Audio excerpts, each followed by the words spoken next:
told his sister people were sucking his soul and that he could smell the pigs. Roth's brother-in-law, Gaines Blevins, told the 911 operator there was something else he thought she should know. He was recently diagnosed with PTSD. With what? PTSD. PTSD? Yeah, post-traumatic stress disorder. Okay. And he's been acting real weird. From that. He just got out of the mental hospital. And we contacted the Dallas VA hospital to ask them about the Routh family's claim that they didn't want Eddie Routh out of the hospital early, and their public affairs office told us they had no comment on that. Now, Warren St. John did travel down to Erath County today to try and talk with Eddie Routh, his client, for the first time, but when he got there, he also noticed that the Routh family was there. He was told by jailers that Eddie Routh did not want to speak with his attorney or his family. Steve? All right, Brandon, let's talk more about the attorney's statements to you tonight. St. John's an attorney, smart guy. He doesn't actually just accidentally let it slip out that the family didn't want Routh released from the VA. Is that going to be part of the defense? Blame the VA for this?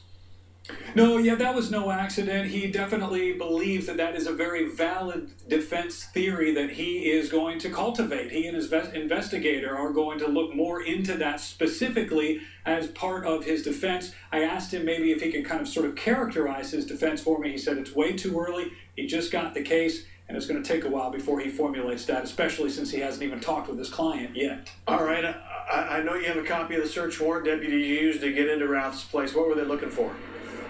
Right, well, they were looking for several things there. They were looking for spent shell casings. Blood evidence was listed on there, likely on any clothing. They were looking for video surveillance equipment, any and all firearms. And, of course, now they've got a confession from Roth, but any of those things, Steve, obviously would make their case even stronger. Right. All right, Brandon Todd in Fort Worth tonight. Thank you.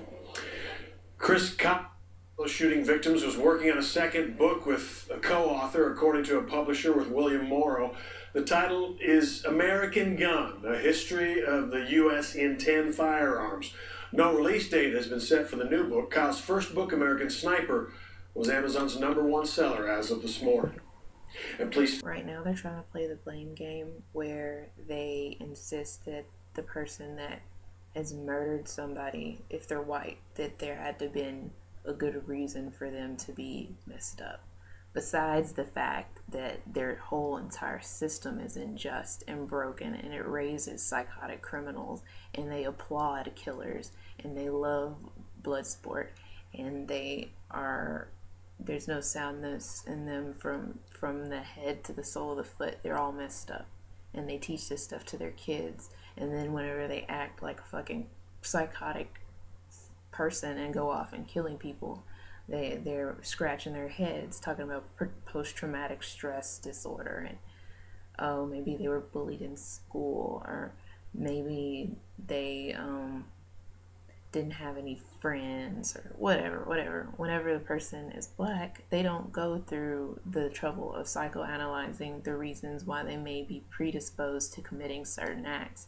They only rationalize these things when they're white people. And so the media is going crazy trying to figure out why this guy killed this decorated war, I call him a war criminal, but they call him a war hero. He was a sniper. He was the most deadly sniper in U.S. history. He's had 150 kills. I seen an interview where he confessed that he regrets nothing about the life he lived and the people he's killed. So this is what we're talking about here, a murderer. And the people that love this blood sport, that celebrate this type of thing, they don't know why their citizens would just turn on their heroes and just kill them like that. Because you're raising killers, that's why. I was trying to record earlier where the guy was confessed to his sister that he sold his soul for a damn truck. And I missed that part, but if I can upload it later, I will. But it's like, come on, you know? You can only make so many excuses. I mean, they look damn foolish right now to me. And these things keep happening. And I think the Most High is going to keep these things happening till these people are throwing their hands up in the air and crying and stuff. Because, I mean, they're going to have to They're gonna have to turn around. They're gonna have to get right, or they're gonna be destroyed. That's all there is to it. And I mean, I venture to say most of them probably will be destroyed from their own doings, but let's just sit back and watch this one. But it's still, the story's still developing, and as the days go by, you hear more and more about the spiritual side of it, which is eerie, but very true. But anyway, that's it.